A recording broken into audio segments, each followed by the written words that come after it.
The reflection study. There are certain psychological experiments that remain buried in academic journals, read only by specialists, their implications quietly disturbing to anyone who takes the time to understand them. What I'm about to share with you concerns one such study and what happened to the people who participated in it. In 2019, researchers at a university in Northern Europe conducted an experiment on sensory deprivation and self-perception. The study was approved, documented, and conducted under strict ethical guidelines. But what those guidelines couldn't account for was how the human mind responds when forced to confront itself for extended periods in near total isolation. The experiment was simple in design. Participants would spend 72 hours in a specially constructed chamber.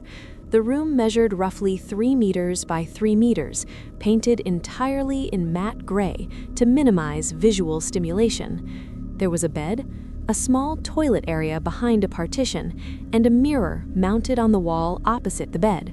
The mirror was large, perhaps 1.5 meters tall, and positioned so that whenever participants sat on the bed or stood in the center of the room, they would see themselves reflected back.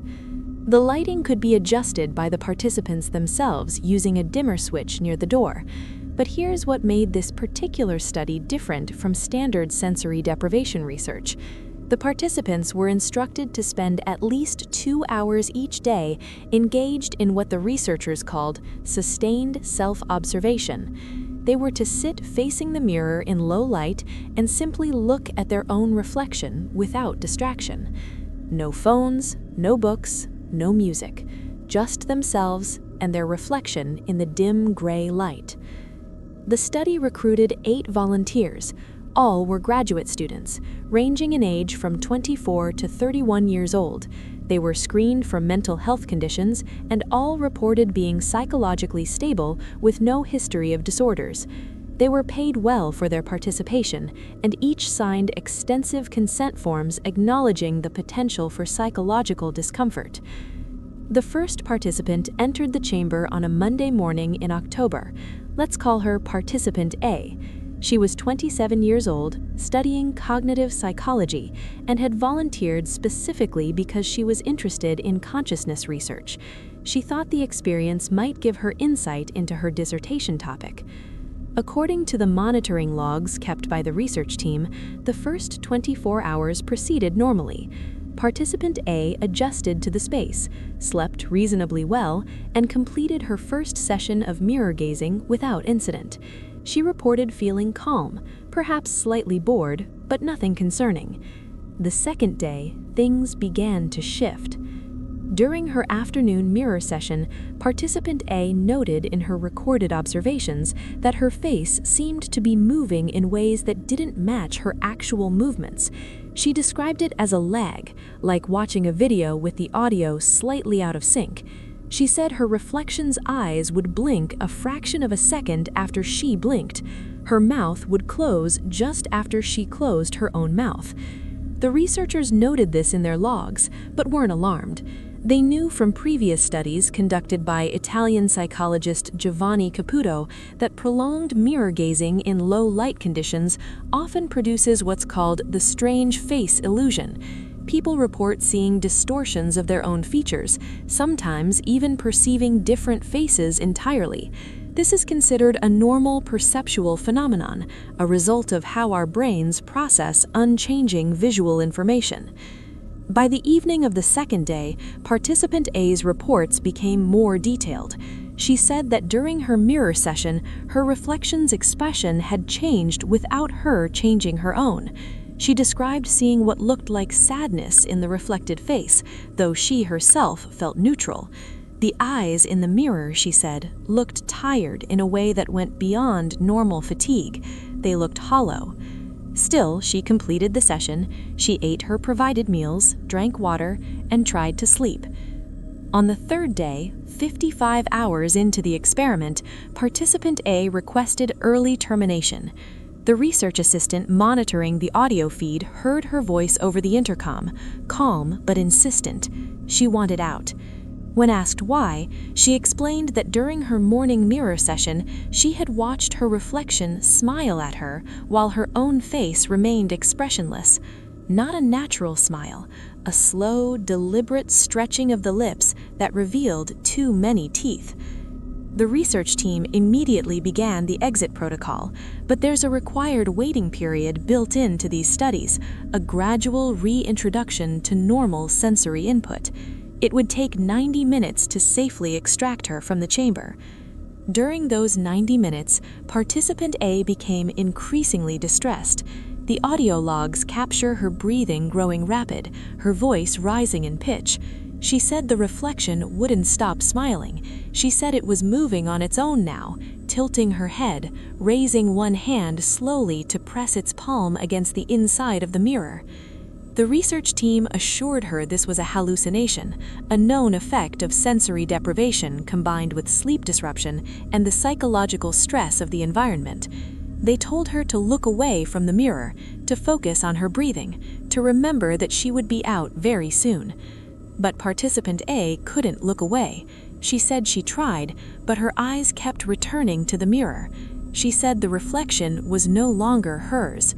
The face looking back had her features, yes, but the expression, the way it held itself, the slight tilt of the head, the unblinking stare, these things belonged to someone else. When they finally opened the chamber door, participant A stumbled out into the brightly lit corridor and immediately collapsed, not from physical weakness, but from what appeared to be a panic attack.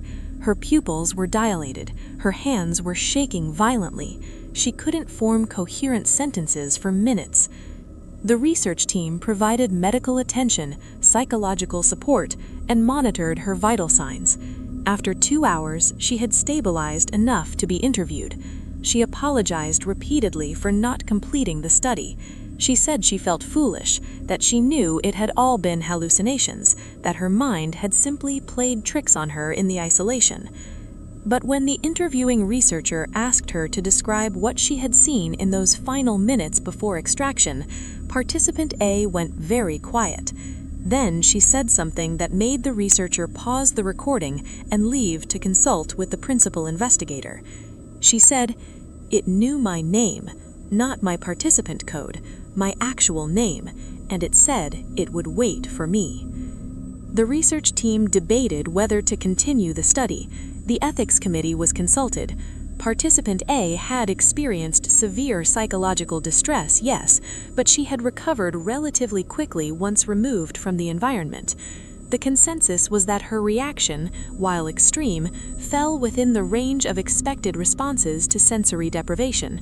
Hallucinations are common, paranoia is common, the feeling that one is being watched or that an external presence exists in the space. These things are all documented effects. They decided to proceed with the remaining 7 participants. Participant B lasted 51 hours before requesting early termination. Participant C made it to 68 hours. Participant D only 33 hours.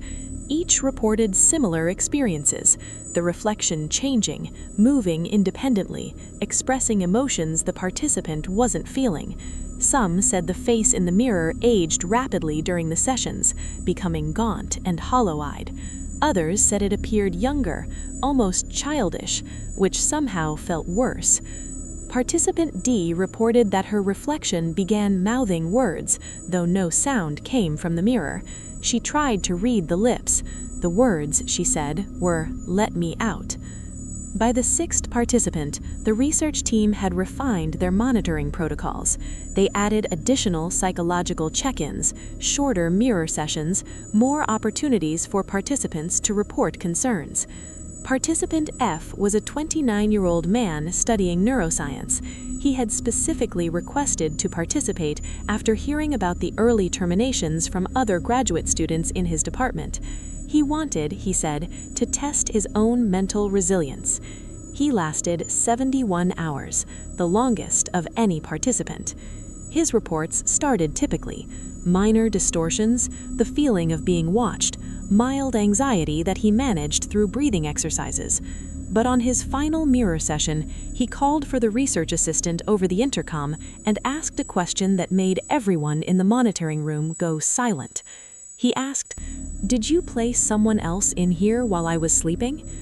The research assistant assured him that no, the chamber had remained sealed, the door had not been opened, he was alone. Participant F was quiet for a moment.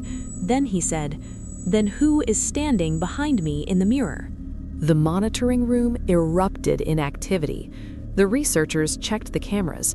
The chamber had 3 cameras mounted in the corners, covering every angle of the room. All 3 showed participant F sitting on the bed, alone, facing the mirror.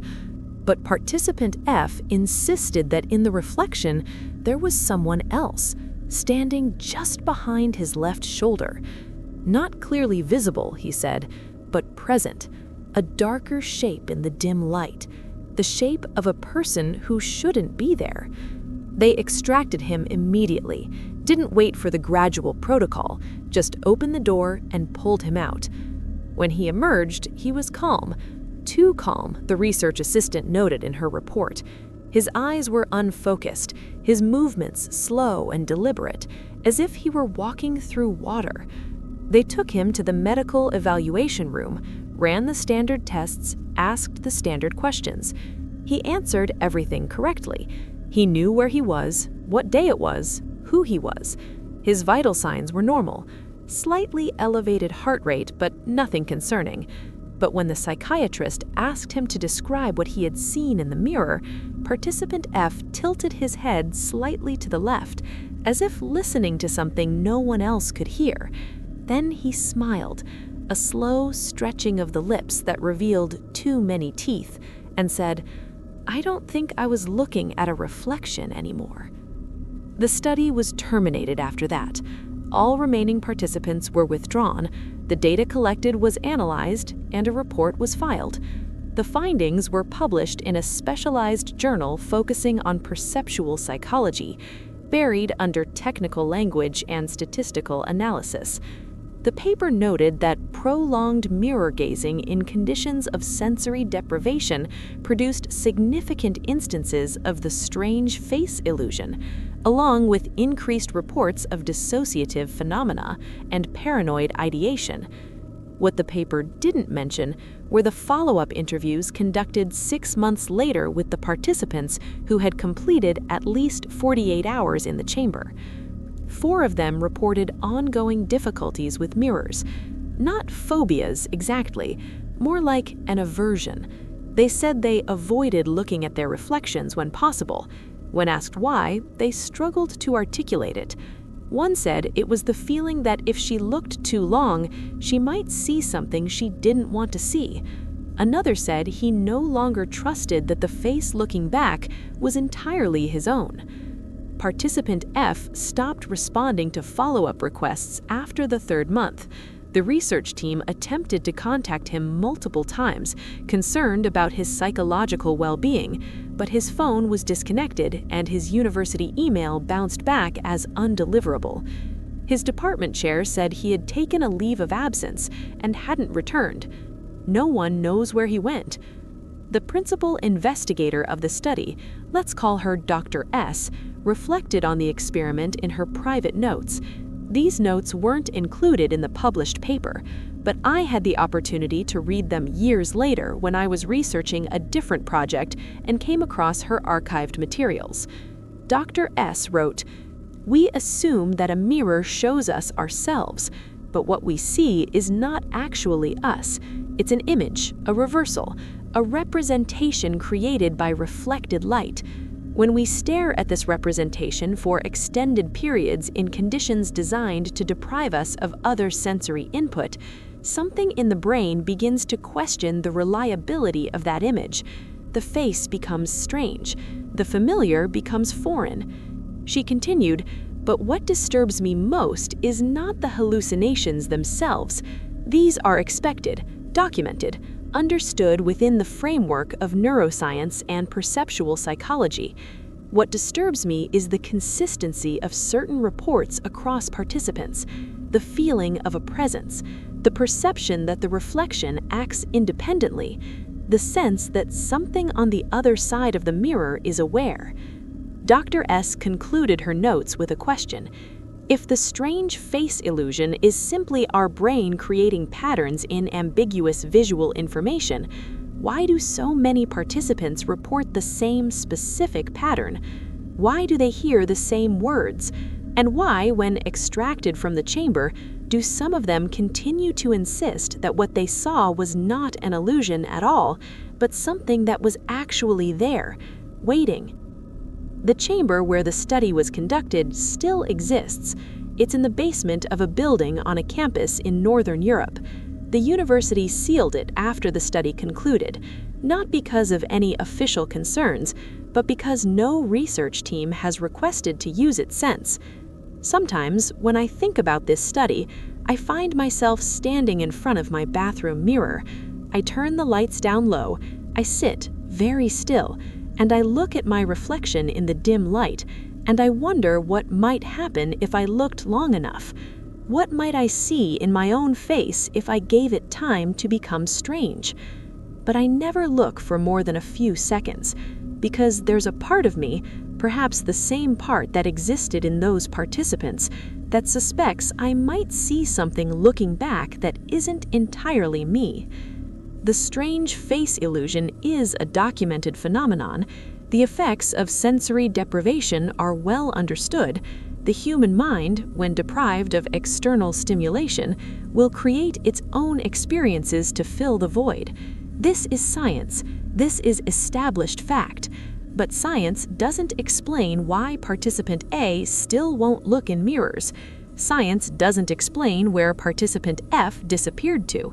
And science certainly doesn't explain what I saw last week when I stayed up too late, exhausted, staring at my reflection in the bathroom mirror, when for just a moment, just one brief moment, I watched my reflection blink half a second after I did.